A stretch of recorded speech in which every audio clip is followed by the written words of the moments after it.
Margot Spinden is 35 years old. 7 years ago, she was so terrified of people that she would not speak. 7 years ago, in spite of the special schools she went to, she was illiterate.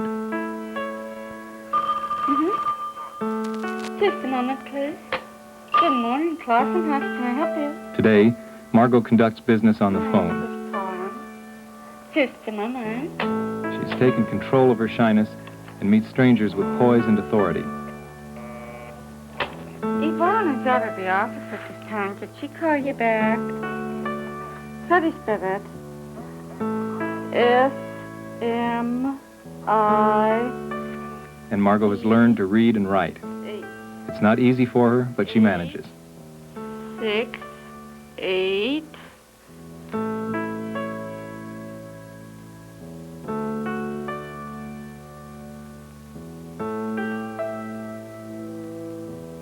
Ed Ford came from Panama just a few years ago. He couldn't speak a word of English then, and he couldn't read in any language. Ed used to get unreasonably angry over small annoyances.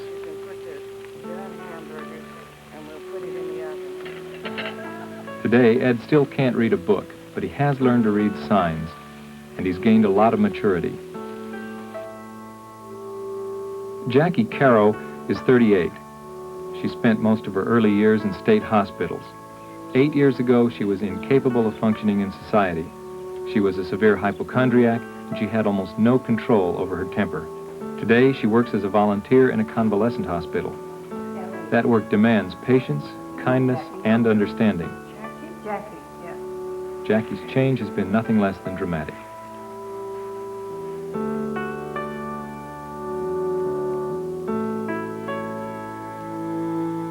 Bob Gady, 29, was born with cerebral palsy. He had a severe concussion when he was 4 years old. Excessive worry, slow learning, and difficulties with common spatial perceptions have plagued him all his life. But he holds down a job, lives in a nice apartment, and has a degree from a junior college.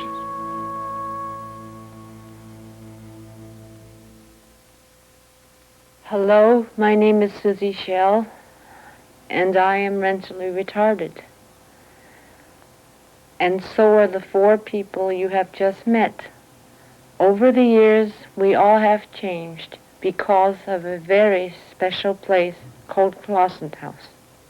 Clausen House is actually 6 houses and an apartment building in a good neighborhood in Oakland, California. It provides residential and educational facilities for about 80 adults with mental retardation. The goal is to foster self-confidence, academic and social skills, and ultimately, the dignity of independence. But what is mental retardation? There are a lot of misconceptions about it, so let's set the record straight. Mental retardation means a low IQ, an impairment of the intellect. People with retardation are not sick, they are not insane. They are neither menaces nor innocent little angels. They're simply people with a disability. Thursday? There you go.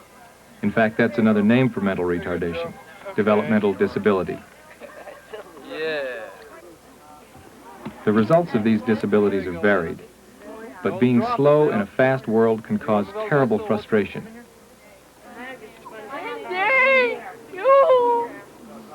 All the social adjustments and small decisions that you and I make automatically are extremely difficult for the retarded. That's the hidden struggle. To someone with moderate retardation, the world can be almost incomprehensible. For a moment, let's put ourselves right into the shoes of a retarded person.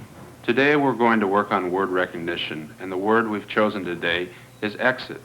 Exit is a very important word. If you had brain damage, someone's attempts to teach you a word might seem like this.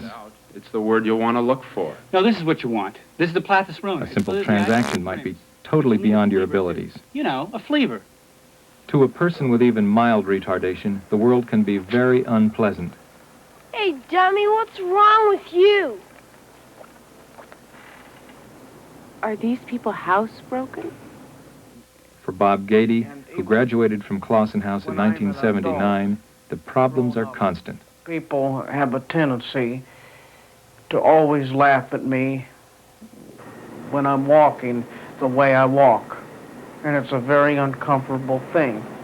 These little girls, these kids that lived in the apartment building and down the street, made fun of me and Scott by saying, oh, let's put on a retarded fashion show and walk as a retarded person.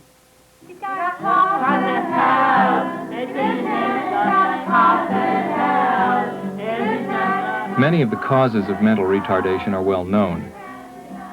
Serious illness during pregnancy can damage the unborn child's brain. So can poor nutrition, the mother's age, and drug and alcohol abuse by the mother.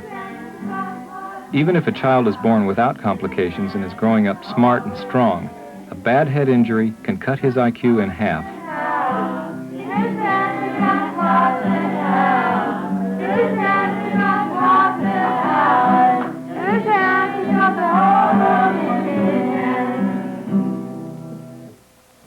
Then there's the little understood area of genetic difficulties. Now and then, for some mysterious reason, a person is conceived with one extra chromosome. The result is called Down syndrome. People with Down syndrome, like Joe Beege, Teresa Brady, and Donald Proctor, are sometimes prone to heart problems. They usually have speech difficulties and a low resistance to infection. But Down syndrome always results in mental retardation. They have birth defects, like I was born with a heart defect. And I found this out when I was younger. It's possible that Susie's heart defect may have been connected somehow to brain damage. But the cause of Susie's retardation, and many other people's, is a mystery.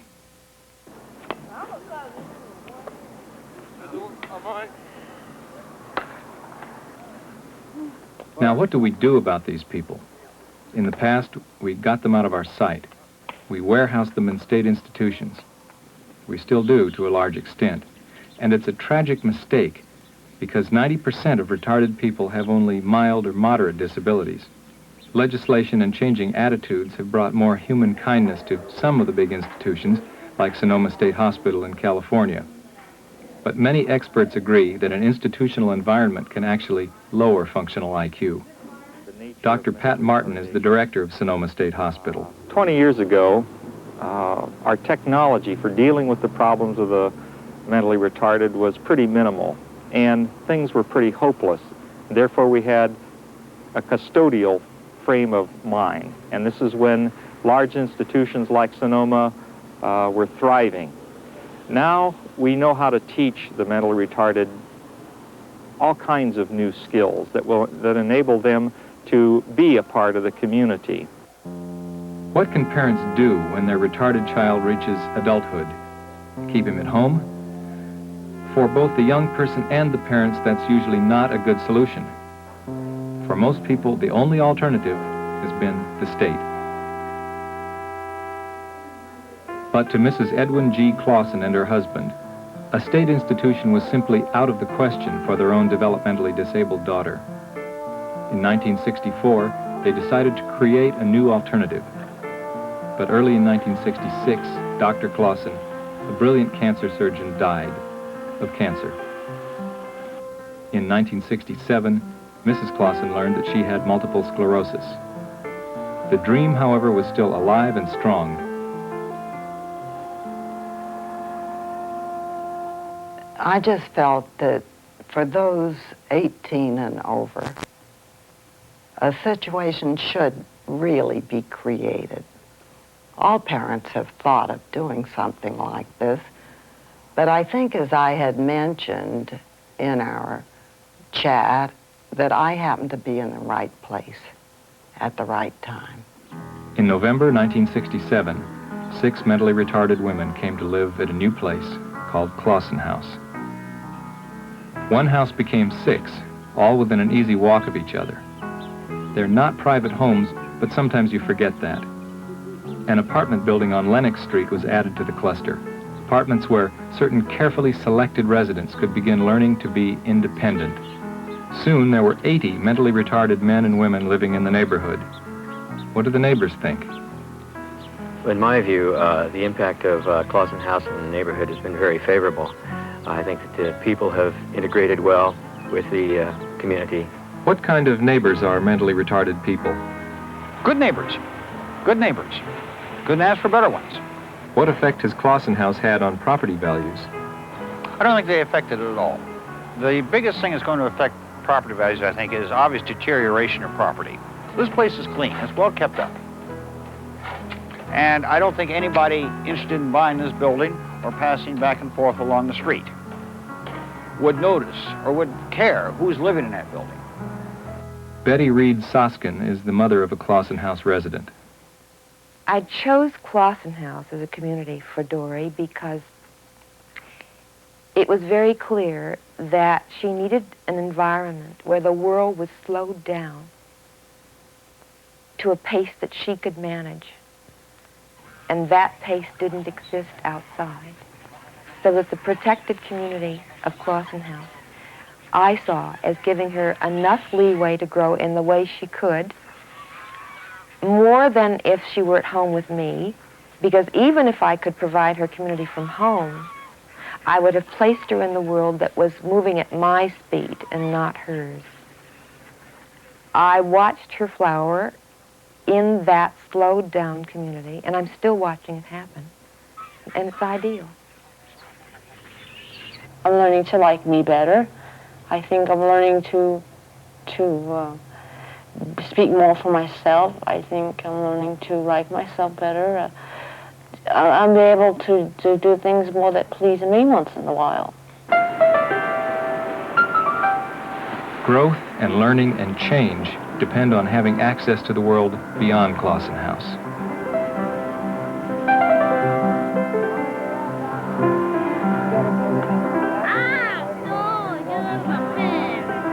Back up your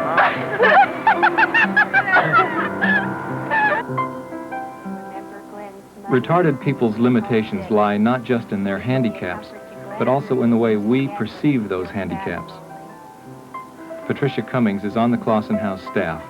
She's also a deacon at nearby St. Paul's Episcopal Church. There's a common assumption that because a person is retarded mentally, he or she is also retarded spiritually. This has not been my experience. This rainbow makes me happy. It's my firm conviction that each developmentally disabled person, like all human beings, has a God-given purpose in life which no one else can accomplish. People I miss, that I'm thankful I'm me, because God didn't make me, then who would I be? Such needs of the mentally retarded as their sexual needs are often considered to be beyond reason. Hence we have the stereotype of the mentally retarded man as oversexed and dangerous. This is simply not true. The reverse of this attitude, and perhaps an even more inhumane view, is that the mentally retarded man or woman has no sexual needs whatsoever. The mentally retarded person has the same needs to give love and to receive love as the rest of the population. One side of me says I can't have a boyfriend, the other side of me says no, you shouldn't, because you are handicapped, and that's keeping me from adjusting to my own happy life. I've had some very frustrating luck with dating girls in the way that, you know, I get rejected most of the time that I ask women out. He would have to be nice, he would have to be honest and gentle, he would have to be understanding, he would have to just accept me for what I am, and that I'm a person first and I'm a human being. I've never really gone to bed with a woman, to frankly put it honestly, to put it this way. It's loneliness. It's not having someone who cares for me, who can give me security, comfort, who can be supportive of me. I don't have that kind of feeling, and I would like to have that kind of feeling. I think every woman would.